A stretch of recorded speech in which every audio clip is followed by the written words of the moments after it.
vote pour la science avec Isabelle Burgon. Bonjour, j'espère que vous portez bien. Nous voulions aujourd'hui revenir sur la crise des opioïdes qui sévit au Québec et au Canada. Ces dernières années, nous constatons une croissance de surdoses mortelles en lien avec ces drogues au pays et même dans la province. On parle de 38 000 décès liés à une intoxication aux opioïdes au Canada entre janvier 2016 et mars 2023 et de près de 525 décès pour le Québec juste dans la dernière année.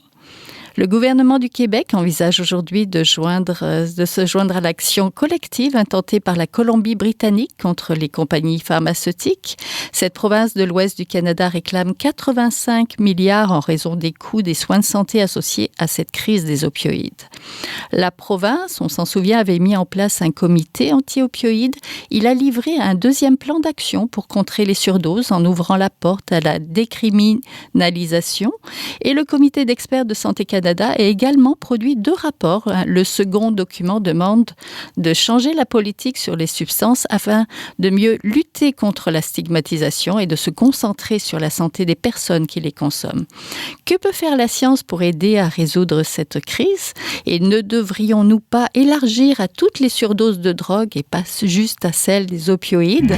Nous en parlons tout de suite. Restez là.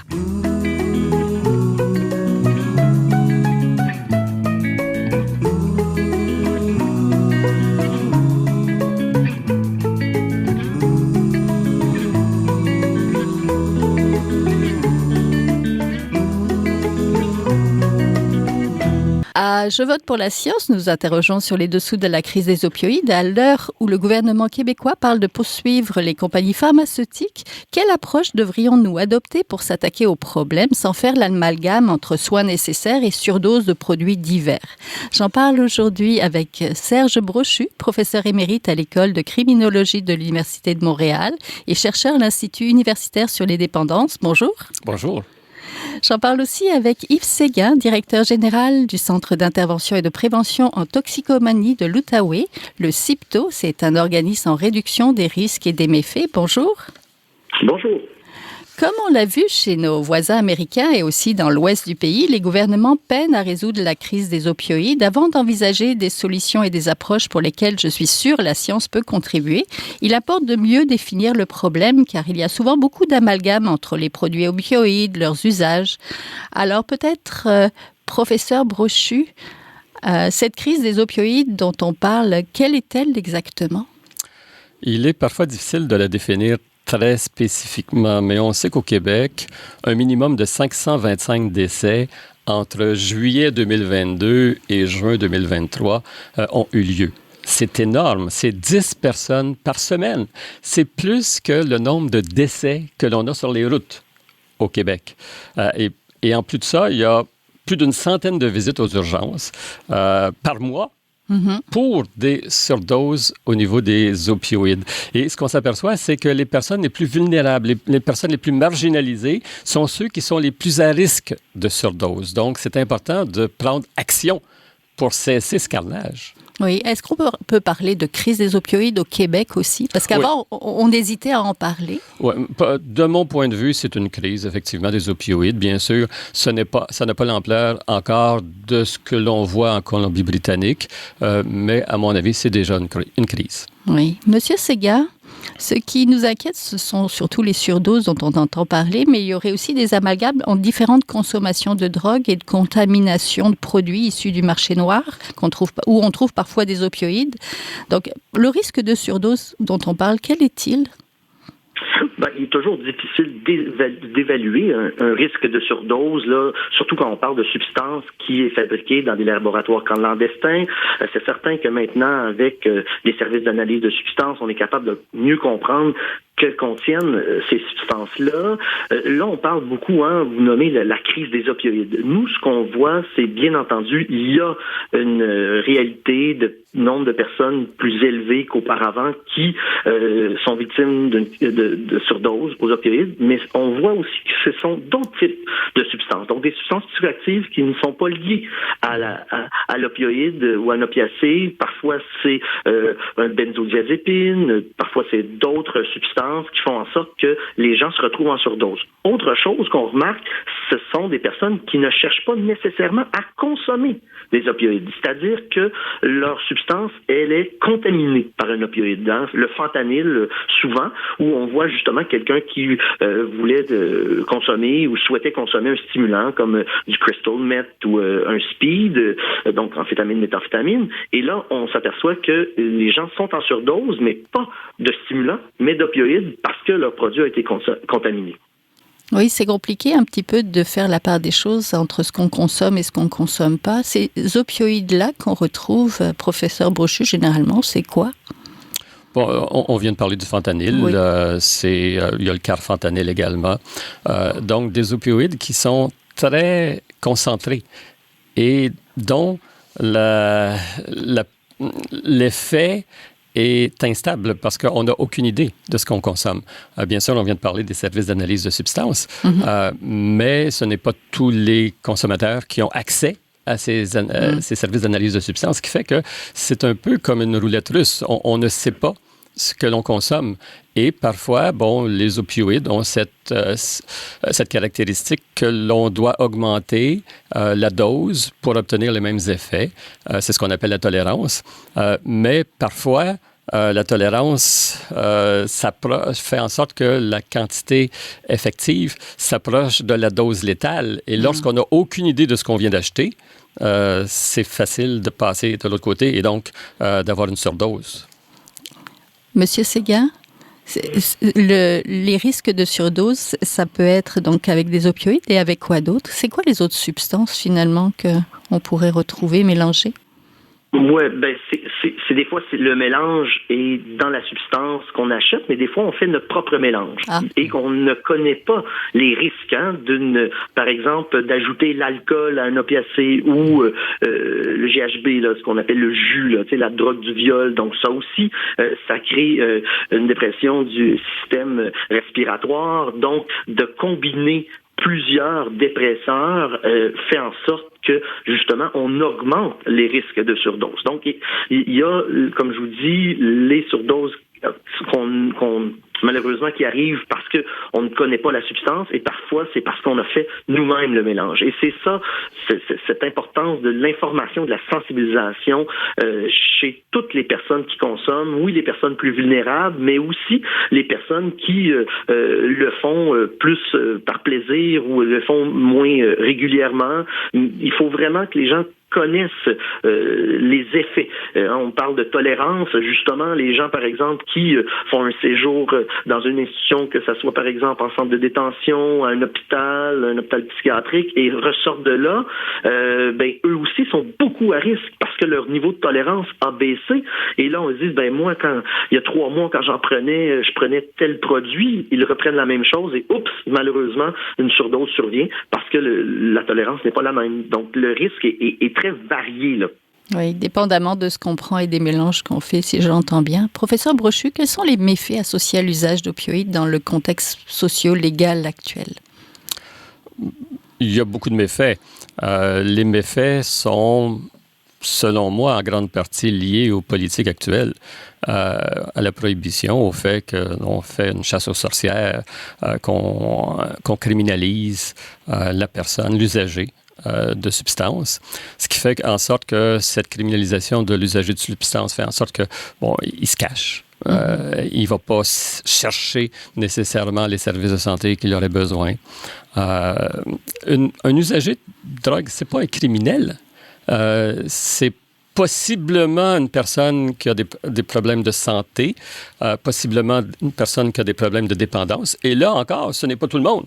Tous les consommateurs qui ont des problèmes de santé ou des problèmes de dépendance. Mais le fait qu'il y ait une prohibition fait en sorte que ça augmente les méfaits qui sont liés à l'usage de substances psychoactives. Monsieur Séguin, parlez-moi peut-être un petit peu des usagers, des gens que vous rencontrez.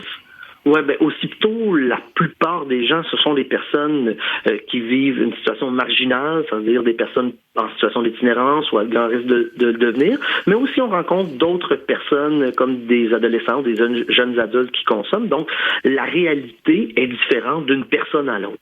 Donc les gens vont être à la recherche, là, comme vient de dire M. Brochu, d'aller chercher ce qu'ils ont besoin, des fois seulement pour diminuer leurs symptômes de sevrage. Les gens, oui, il y en a certains qui ont des problèmes de dépendance ou autres types de problèmes d'usage de substances, mais il y a aussi des gens, comme je le disais tout à l'heure, qui vont aller chercher juste le plaisir ou pour faire la fête, par exemple. Donc, il faut être capable d'adapter les messages de sensibilisation et l'intervention, c'est-à-dire en travail de rue, on rejoint plus les personnes qui sont dans la marge de la société, mais il faut aussi être présent dans les écoles secondaires, dans les écoles pour adultes, par exemple, là où on se trouve, nous, pour justement parler de sensibilisation, parler, par exemple, aussi de l'utilisation de la naloxone et faire attention quand on parle de naloxone. Hein, quand on parlait de mélange tout à l'heure, les gens, par exemple, qui vont mélanger un benzodiazépine avec l'alcool, puis ils voient leur ami commencer une surdose, ils disent « Ah, c'est pas grave, j'ai ma trousse de naloxone », mais savoir que cette trousse de naloxone-là fonctionne uniquement dans les cas de surdose aux opioïdes, pas dans les cas de surdose, par exemple, aux benzodiazépines ou à d'autres produits.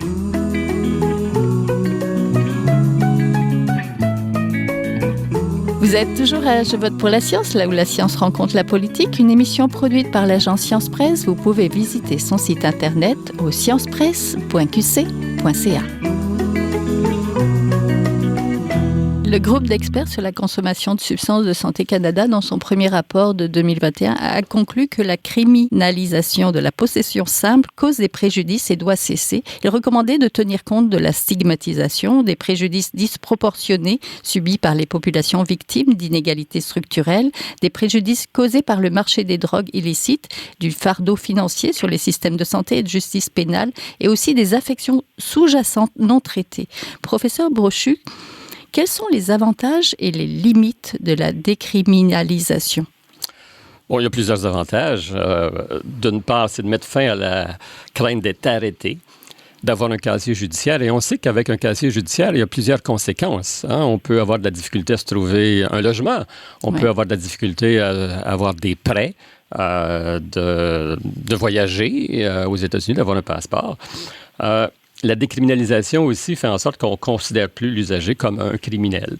Ça diminue donc la stigmatisation, ça diminue le profilage discriminatoire que l'on a à l'égard des usagers.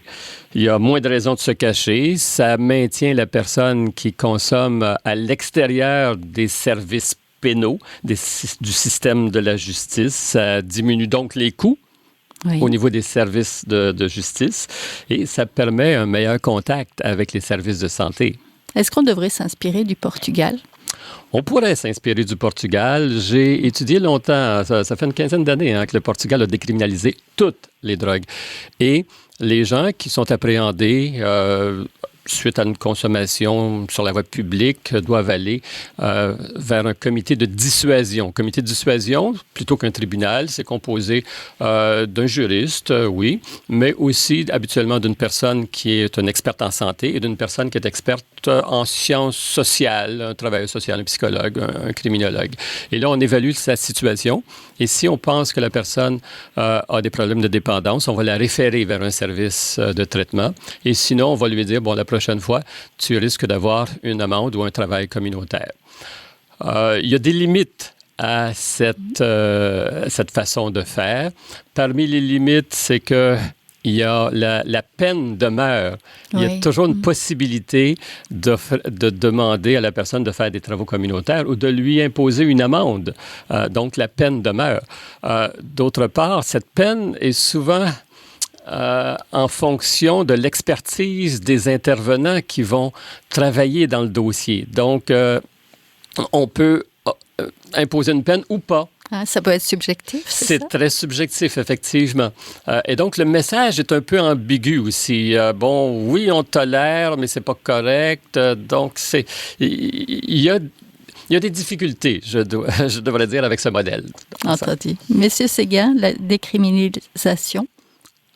Oui, Moi, je suis d'accord là, que c'est une bonne chose dans le sens où, surtout au niveau de la stigmatisation, parce que quand nous, on parle avec les personnes qui consomment des substances psychoactives, leur premier obstacle pour recevoir des services, que ce soit en santé, services sociaux, que ce soit pour de l'emploi, pour du logement, vont nous nommer.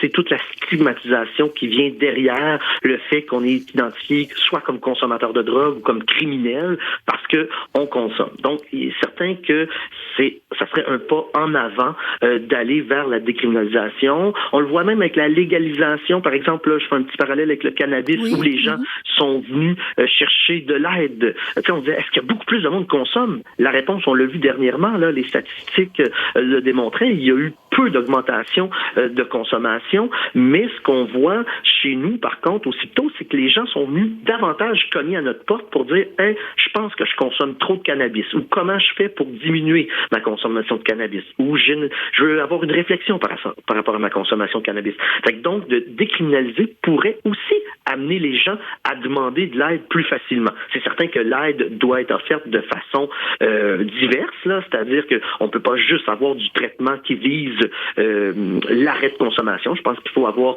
des traitements où on est plus dans la réduction des méfaits, mais ceci étant dit, c'est une belle avenue. Mais au-delà de la décriminalisation, parce qu'on le voit en Colombie-Britannique en ce moment, ça ne règle pas tout. Les surdoses surviennent encore. Il n'y a pas une grande baisse de surdoses suite à la décision de la Colombie-Britannique là, de décriminaliser une possession d'une petite quantité de certaines drogues.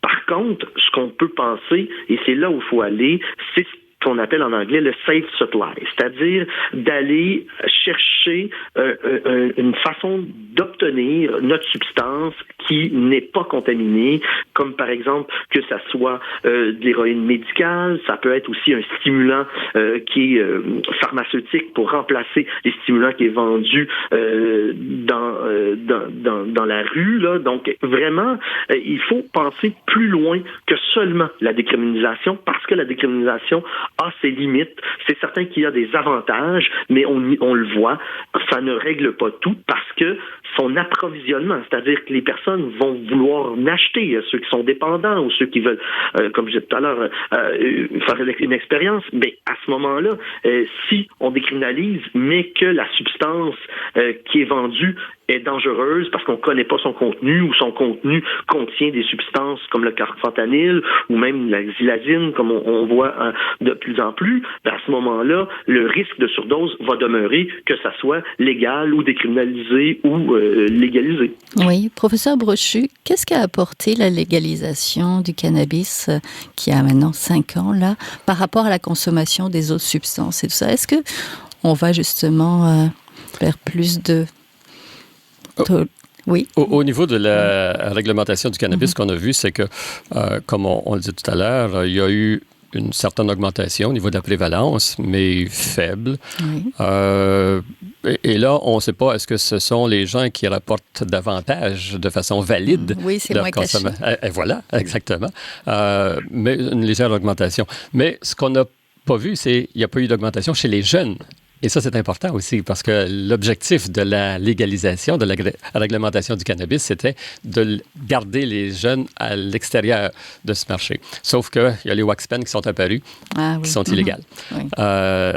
C'est ça. Au niveau de la consommation des autres substances, je n'ai pas vu d'études qui montraient qu'il y avait un déplacement, si ce n'est que vers l'alcool. Éventuellement, ou est-ce que les produits d'alcool sont de plus en plus attrayants pour les jeunes, avec des saveurs qui attirent les jeunes, de la publicité qui pourrait attirer les jeunes, même si cette publicité n'est pas destinée aux jeunes, ils sont quand même intéressés par... donc, l'alcool est quelque chose qui apparaît. Et, ce que je disais tout à l'heure, une consommation plus intense avec les wax pens. Entendu.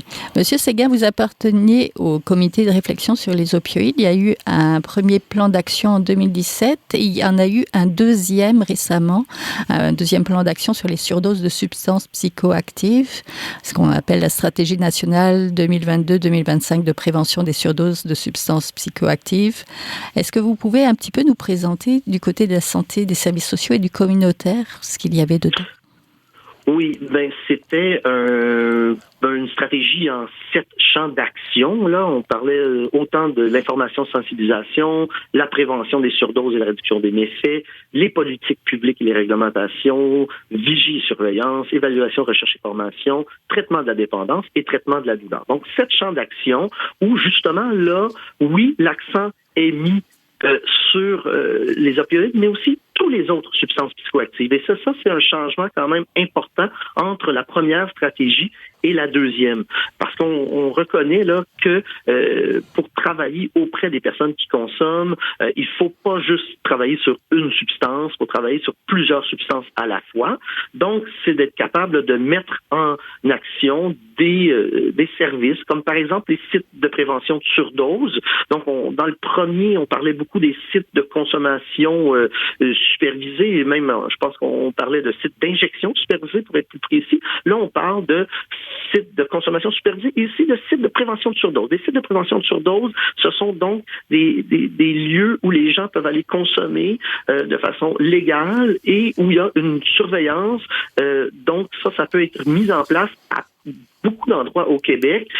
Donc ça, c'est intéressant de travailler aussi dans une prévention, une sensibilisation. On a vu plusieurs messages là, dans les dernières années du gouvernement qui s'adressent à la population générale, mais je pense qu'il faut continuer à travailler avec des populations plus précises, comme par exemple les personnes qui sont en situation d'itinérance ou des jeunes adultes qui sont plus marginalisés. Donc, il faut continuer à travailler à ce niveau-là. Donc, tout n'est pas parfait parce que, encore une fois, là, les sommes disponibles sont pas égales partout à travers le Québec. Il y a des régions qui sont peut-être moins bien financées. Il y a toute la mise en service de certains centres, que ce soit de traitement ou d'aide, qui ont de la difficulté à voir le jour parce que le financement est pas complet, ou on dit, OK, bon, on favorise, par exemple, ici en Outaouais, on a mis sur pied un centre d'aide, mais c'est un centre d'aide et de traitement qui vise l'abstinence. Moi, je crois qu'il faut aussi d'autres types de centres d'aide là, qui va vers peut-être des lieux où on permet la consommation à l'intérieur, où on peut soutenir les personnes, avoir un suivi médical, par exemple. Donc, ce n'est pas parfait, mais c'est une avancée où on continue à se préoccuper des surdoses. Mais encore une fois, je pense qu'il faut continuer à travailler en partenariat. Tu sais, nous, là, c'est l'Association québécoise des centres d'intervention en dépendance du Québec là, qui nous représentait, par exemple, les communautaires sur cette table-là. Là. Et bien entendu, il y a toujours des difficultés d'arrimage entre tous les partenaires. Hein, parce qu'on parle beaucoup de santé, services sociaux, mais il faut, comme je le disais tout à l'heure, réfléchir aussi à d'autres sphères, à d'autres secteurs, comme par exemple le ministère de la Sécurité publique, les centres de détention, par exemple, où nous, on est très préoccupés par ce qui se passe là-bas, que ce soit quand ils sont à l'intérieur des murs ou quand ils sortent de l'institution, du centre de détention. Donc, il faut continuer à travailler à l'arrimage entre les partenaires parce que c'est loin d'être parfait. Les principes directeurs sont bien, nous sommes d'accord avec ces grands principes-là. Là, par contre, il faut vraiment être capable de travailler en partenariat qui inclut aussi les personnes qui consomment. Et ça, on l'oublie souvent. Ce sont des experts de ce qu'ils vivent. Mm-hmm. Et ça, je pense qu'on a tendance, malheureusement, à l'oublier du côté là, des autorités gouvernementales. Oui, professeur Brochu, restons du côté des pistes de solutions. Comment faire? Je pense que la décriminalisation est certainement un premier pas très important, mais compte tenu des limites que nous venons de discuter sur la décriminalisation, je pense que ça devrait être une mesure temporaire. En attendant une réelle réforme authentique qui tient compte de l'expertise des consommateurs et qui irait probablement vers une réglementation. Oui. Que pensez-vous du gouvernement qui veut poursuivre les compagnies pharmaceutiques? Est-ce que c'est quelque chose qui peut contribuer à résoudre la crise? Résoudre la crise, je ne sais pas. Bon, probablement injecter de l'argent pour aider à mettre en place de nouvelles mesures. Au cours de la dernière décennie, on a quand même progressé beaucoup au niveau de la réduction des méfaits. Il y a 10 ans, il n'y avait pas de service d'injection ou d'inhalation supervisée au Québec. Il y en avait ailleurs. Oui. Il n'y en avait pas au Québec. Il n'y avait pas de service d'analyse de substances, ce qui est nouveau, relativement nouveau encore au Québec. Il y a 10 ans, il n'y en avait pas. Il n'y avait pas de distribution de naloxone au Québec. Il n'y avait pas non plus de buprenorphine à long terme, là, je perds mon mot. Il n'y avait pas de campagne de prévention ciblée autant. Oui, donc, on a fait de grands pas, mais il faut continuer à aller de l'avant, pas seulement en termes de plaster que l'on met sur la situation, mais en termes de politique pour aider à régler la situation. Il va toujours avoir des surdoses, mais la surdose, il va en avoir moins, à mon avis, si les politiques sont plus ciblés et qu'il y a une normalisation des rapports avec les usagers. Oui, M. Séguin, le mot de la fin du côté des solutions? Ben, je pense qu'il faut une variabilité des solutions. Il faut vraiment qu'il y ait des solutions qui vont pouvoir rejoindre le besoin ou le désir de l'ensemble des consommateurs. Donc, quelqu'un qui serait prêt ou qui veut arrêter, ben, qu'il puisse y avoir accès rapidement. Quelqu'un qui est plus en réflexion, ben, qu'on puisse quand même répondre à son besoin. Il faut penser aux gens pour qui les programmes de substitution, que ce soit la méthadone, et Suboxone et autres, qui puissent être accessibles plus facilement. Hein? Donc, de voir en sorte qu'il n'y ait pas de barrière. On parle souvent de bas seuil, mais moi, j'ai plus le goût de parler de haut seuil de tolérance. Donc, de pouvoir accepter les personnes dans des services plus facilement, que ces services-là soient accessibles plus rapidement également. Et je pense aussi ne pas uniquement penser seulement aux besoins liés à la consommation, tant aussi longtemps que les gens n'auront pas leurs besoins de base de combler. On parle beaucoup de crise de logement en ce moment. On parle de gens qui, justement, vivent d'une grande exclusion sociale de plus en plus. Mais si on ne travaille pas là-dessus également, sur l'aspect de la pauvreté, je veux dire, on n'y arrivera pas. Oui, c'est bien de réfléchir de façon pointue par rapport aux surdoses des opioïdes et autres substances psychoactives, mais je pense qu'il faut penser au bien-être global de la personne, penser de façon holistique pour être capable, justement, d'accueillir l'humaine devant nous dans tous ses besoins et non uniquement en lien avec sa consommation. Oui, c'est un beau mot de la fin. Merci beaucoup. Vous venez de l'entendre, on était en compagnie d'Yves Séguin, directeur général du Centre d'intervention et de prévention en toxicomanie de l'Outaouais, et de Serge Brochu, professeur émérite à l'École de criminologie de l'Université de Montréal. Merci à tous les deux. Merci. Ça me fait plaisir. Voilà, c'est tout pour cette semaine. À la régie, Daniel Fortin. À la recherche cette semaine, tout comme à la réalisation et au micro, Isabelle Burguin. Je vote pour la science est une production de l'agence Science Presse avec Radio VM. Réécoutez l'émission, partagez-la sur vos réseaux favoris. Visitez aussi la page de l'émission sur le site de l'agence Science Presse pour tout savoir sous les dessous de cette crise des opioïdes. Passez tous et toutes une très belle semaine. Portez-vous bien. Jin Jiahua est un chercheur typique de ceux pour qui les progrès de la bioinformatique ont préséance sur le sens biologique et pour qui la grosse science